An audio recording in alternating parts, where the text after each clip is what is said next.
سلامونه او نیکی هیلې په دې هیله چې صحتمند وئ. دوستانو هیله ده زما د یوټیوب چینل سبسکرایب کړئ، د زنګ آیکن کېکاږئ ترڅو له نوو او جالبو ویډیوګانو څخه برخمن شئ. بسم الله الرحمن الرحیم. نن پنځم لیکچر یا د کتاب اتم مخ وایو او د کتاب په اتم مخ کې د سی لغتونه دي. اوس ورس ورسی وایو. موږ په مخکې لیکچرو کې ویلې چې سی د سین او کاف आवाज ورکوي. دا چې چیرته سی د سین आवाज ورکوي، چیرته سی د کاف आवाज ورکوي، په دغه قانونونو کې لولو. هر کله چې له سین وروسته یا ای یا آی یا وای راشي، په هغه صورت کې سی د سین आवाज ورکوي، یعنی سین تلفظ کیږي. او کله چې له سین وروسته نه ای راغله، نه آی راغی، نه وای راغی، په هغه صورت کې سی د کاف आवाज ورکوي. دا قانون مو باید ښه زده شي. هر کله چې له سین وروسته یا ای یا آی یا وای راشي، په هغه صورت کې سی د سین आवाज ورکوي یا سین تلفظ کیږي. او که چیرته له سین وروسته له آی ای وای پرته نور توري راغله، په هغه صورت کې سی د کاف आवाज ورکوي. مثلا دلته له سین وروسته ای راغلی ده، نو په دې صورت کې مونږ سی سین تلفظ کوو، لکه سنټر. بیا په دې مثال کې له سین وروسته آی راغلی، نو دلته هم سی سین تلفظ کیږي، لکه سی ټي. په دې مثال کې هم له سین وروسته وای راغلی، نو سی سین تلفظ کیږي، مونږ دا داسې وایو چې سایکل. په دغه مثال کې له سین وروسته نه ای راغلی، نه آی راغلی، نه وای راغلی، نو موږ دا کاپ تلفظ کوو چې کار.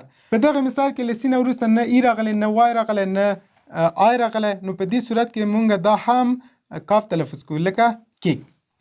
اوس راځو د ګرامر برخې ته. په ګرامر پارټس کې مونږ سبجیکټ پروناون لولو. له سبجیکټ پروناون مخکې مونږ باید سبجیکټ او پروناون وپېژنو.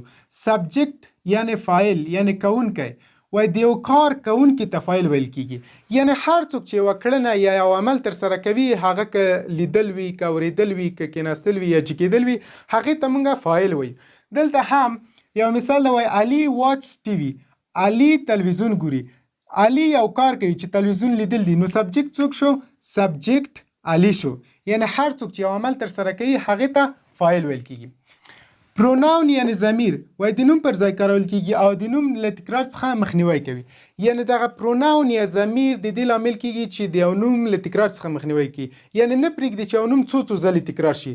ځکه په جمله کې فصاحت او بلاغت کې یو نوم څو ځلې تکرار کول هیڅ ښه نه راځي. مثلا کوای چې احمد محمود کابل ته لاړ، احمد او محمود ډوډۍ وخوړه، احمد او محمود جامې واخیستلې.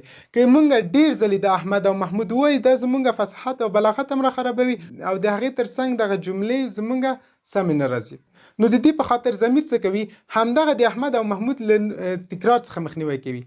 مثلا که یو ځل ویلې چې احمد او محمود ښار ته لاړ، له هغې وروسته وایي چې هغوی هوټل ته لاړه، هغوی جامې واخیستې او همداسې نورې. مثلا علي صدام and صادق are brothers. علي صدام او صادق ورونه دي، او د دې پر ځای چې وایي علي صدام and صادق are son of جاوید، یعنی د جاوید زمن دي، نو موږ ضمیر کاروو چې دی ده. they are son of جاوید، هغوی د جاوید زمن دي. نو موږ وکولی شو چې یو دوه درې نومه یوازې د څلورو تورو په واسطه چې THY یعنی دی ده را لنډ کړو. اوس راځو سبجیکټ پروناون ته. سبجیکټ مو پیژندل چې فاعل ته وایي او پروناون مو هم پیژندل چې ضمیر ته وایي، یعنی فاعلي ضمیرونه، یعنی هغه ضمیرونه چې د فاعل پر ځای کارول کیږي، یعنی د یو کار د کوونکي پر ځای کارول کیږي. هغه اووه دانې دي: I, you, we, they, he, she, it.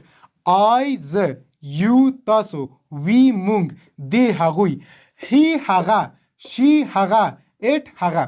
اوس د هغه ترمنځ توپیر چې ده، دلته یعنی هغه نارینه، شي یعنی هغه ښځینه، ایټ یعنی هغه شی.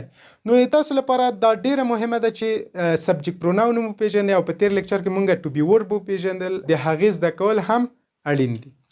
نو دا د پنځم لیکچر پای په دې هیله چې د خوښۍ وړ مو ګرځېدلی اوسیږي. ښاد او آباد. دوستانو د ویډیو له لیدو مو مننه. که مو راتلونکي کومې ستونزې درلودې، ما ته کمنټ پرېږدئ. چینل سبسکرایب کړئ. ما په دعاګانو کې یاد ساتئ. تر بیا ښه وخت.